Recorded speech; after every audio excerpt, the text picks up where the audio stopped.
Hey, everybody, this is Gore Bolton, and I'm coming to you live from the University of South Carolina's Columbia Technology Incubator, which is the sponsor of our studio space here in Columbia, South Carolina. And I'm really excited to you on this episode of Founding Conversations to talk to two co-founders, happen to be also in another partnership here in town. So Joe and Jen Roberson are here, and they are local creative entrepreneurs, and super excited to have you all on the show today. So thanks for coming out. Oh, thanks for having us. Thanks for having us out. So you all, so a lot of the people that we talk to are in tech, or they're in, computer software, or they're in hardware. A lot of that gets the attention in the entrepreneurship community. And so I was really excited when y'all wanted to be on here today. You all have written a book, and the book is called The Wonderful Wandering Wagon. And I think it's great, and I appreciate my advance copy that you sent. And you have a copy here. And so you all, there it is. It's The Wonderful Wandering Wagon, and Joe and Jen wrote and put this together.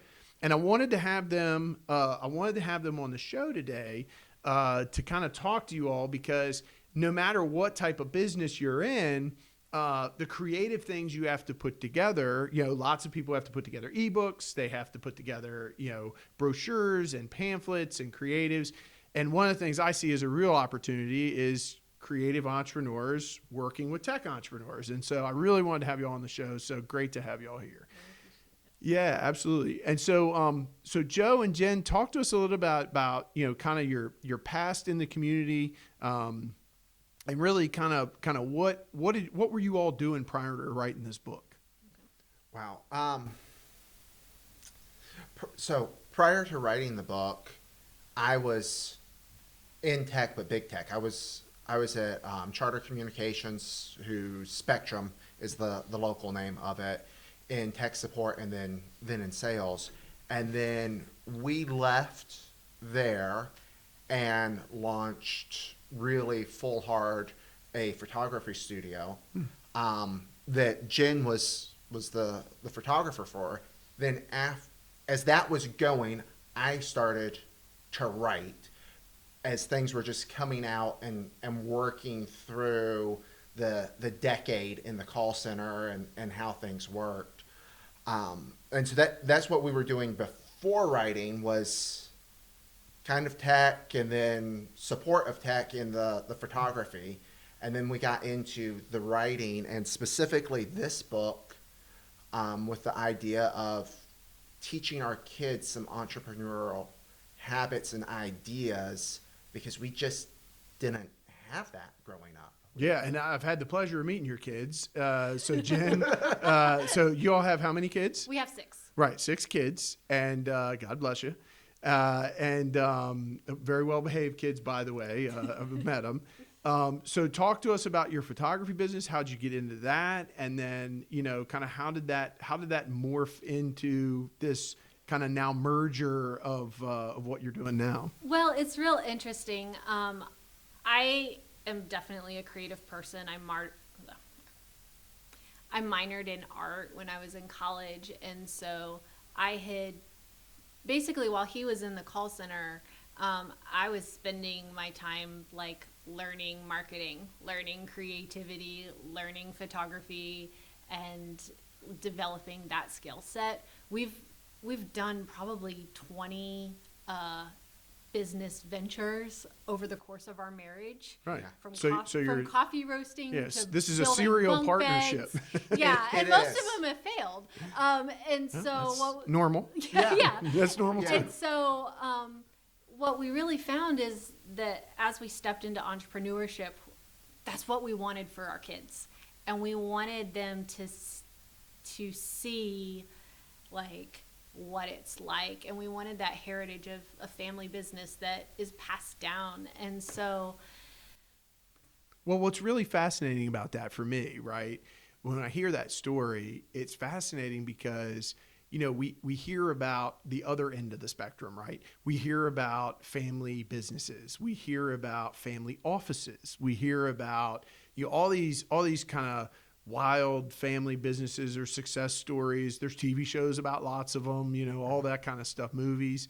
But I think what's really interesting about your story is where you are in the journey, right? You're in that part of the journey where you've had some things you've worked on, and now you've got something that has popped up into the present, right? So talk to me about kind of what inspired you all to be able to take, I mean, I don't know how you had any spare time, by the way, but how do you take what inspired you to be able to create the book, and kind of what led to that? Well, one of the great things, it was actually Christmas break. So there's kind of this point in photography where, like, once you hit those print deadlines, nobody wants to actually get a Right, it's portrait kind of session. after tax season for an accountant. Yeah, right? and so there was just this dead period right in December. Yeah. And so he had just gotten kind of this new concept, and he's like, hey, I want to write this. So he sat down and he wrote the entire rough draft in a week in Wow. December. Wow. And I read it, and I'm like, this is cool. And Right. so then over the next, from January to September, when we finally got it, it was supposed to be a 2-week project. Yeah, of course. Of course, they all are. Yeah, Yes. and so by the time we got it, basically he handed that off to me in January, and then we did the Kickstarter and did all the art and the editing, and Yeah, so I think that's another fascinating part of you all's story, right? So this story was going to be something else, and then there was some inspiration that took it in another direction. So tell me about that. So I write a different genre as well. I write lit RPG. It's up on a free website that we're building a base for. And I hit a character concept that I was like, I really like this. I wrote part of a chapter, and then I'm like, but this just doesn't fit in the story that I'm writing.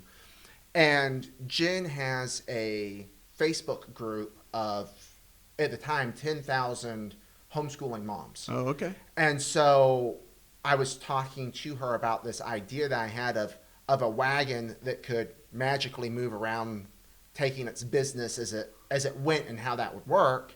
And then she was like, it would be neat if maybe you wrote something that was more kid-centered. And so from those couple ideas and some people online that were like, oh yeah, you can write a kid's book in 2 weeks. Different types of kids books. Yeah. That we just kind of, we jumped into it because we asked ourselves, what do we want? And I'm like, I want something that isn't preachy, because there's a lot of kids' business books that tell a story, but it's 90% of it is like reading a textbook, and the kids don't want that. And so I didn't want that. I wanted something that was story driven, that kind of slipped the idea into their head about, hey, maybe my dad's not wrong when he tells me that I need to focus and do something right the first time, and things like that. And so put it into a story, and right. then slide it over to the kids. Right. And then you all also had a pet that turned into this Yes. story. So tell me about the pet. So, And so those of you that are cat lovers out there, you're going to like this part of the story. We have this beautiful Maine Coon cat. She's about 12 pounds, and she's absolutely gorgeous. She has a personality that just, she needed to be in a book. She'll climb on his shoulders. She's an absolute princess. And so with this beautiful animal, just being part of, like, she's a very charming animal. And so we're like, I could see her taking business investments and just carting. She's kind of like a Yoda figure. Yeah. She makes it so that, like, the kids don't die. Yeah. But she does allow them to make makes plenty of makes mistakes. it safe. Makes it safe to be on the path. Right. And what we wrote, like, on the back of the book, it's our cat's good at business, because she functions in there as the prime investor. And so it was a fun story. As we were talking back and forth, we're like, okay, what characters and how are we getting it in there? And we didn't want one of these stories where We didn't want a kid's story where the parents are dead and the kids are there. Like all the movies. All the movies are, let's get rid of the parents and now we have these Now it's these all about the kids that are out on their own, right?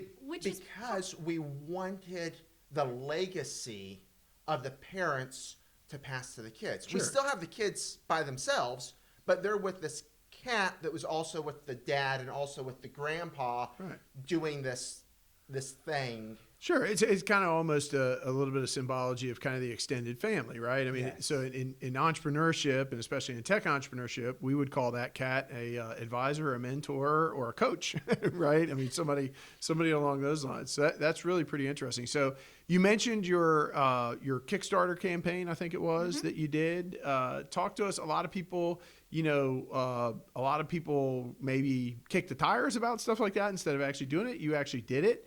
So how did that go for you all? So we were really happy with the Kickstarter, partially because it helped us make those pre-sales and we were profitable by the time we launched. It's amazing. So all of our expenses were paid by then. And it's also really great because Kickstarter is one of those really limited options that you have where you can sell a Zoom call with your cat. Yeah. Like you can sell putting your name in a book. And so it gave people the ability to support us in a way that's more than just a book sale, because people could spend $150, some spent $500, $700 Sure, with absolutely. us because they believed in our mission. Sure, they want to support you. And so it was a lot of work,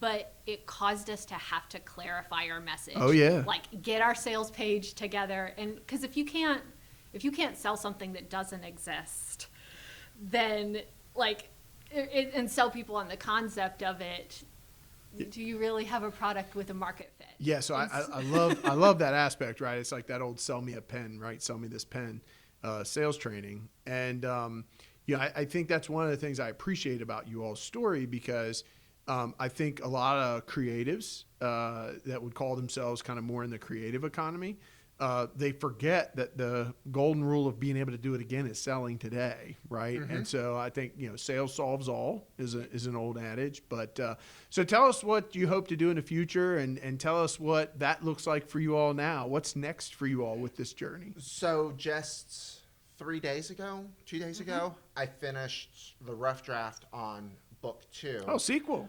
Yeah, sequel. and what's funny is you mentioned the sales solves all predicament that artists find themselves in. And in the second book, I've got the main character who buys something because he's buying it at the source, therefore it must be cheap.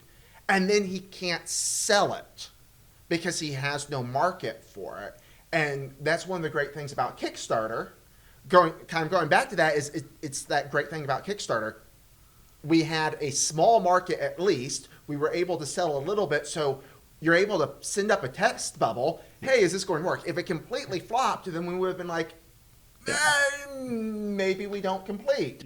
Let's figure something else out. And yeah, you can test in increments, right? Incremental or at testing. least refine our marketing. Yeah, exactly. Yes. Exactly. Refine the marketing and come back. So early tests and early pivots, no matter what business, right? So very helpful. Yeah, and so along with book 2 rolling out and potentially a Kickstarter for that, we're putting some supplementals with it so that we have a better sales page to come through, a better sales funnel. So it's not just here's a book, but here's some lesson plans that goes with it. In the book, they have these things called life books, and so we're developing right now a kid's scheduler, a kid's planner that they can use to track their quests and to earn their own experience and things like that, which for us, that's a renewable, a consumable product. Absolutely. But for the parents, there's the whole, I have a book where the kids are keeping track of what they're doing. Yeah. And now I have a book that I can hand to them and they can go, oh, I can do this myself, and maybe start building those skills, because ours need those skills. Yeah, absolutely. Absolutely. Well, listen, it's been great having you on the show today. I really am inspired by you all's story. And, I hope this provided some news or some inspiration to those of you that are watching. The book is called The Wonderful Wandering Wagon. Joe and Jen Roberson are the co-authors and partners on this deal. So we'll have some links for you in the video below to be able to find them and be able to support them and connect with them. And thank you all so much for what you're doing as entrepreneurs, Thank you for having us. and thanks for your leadership in the community to do that. Thank you.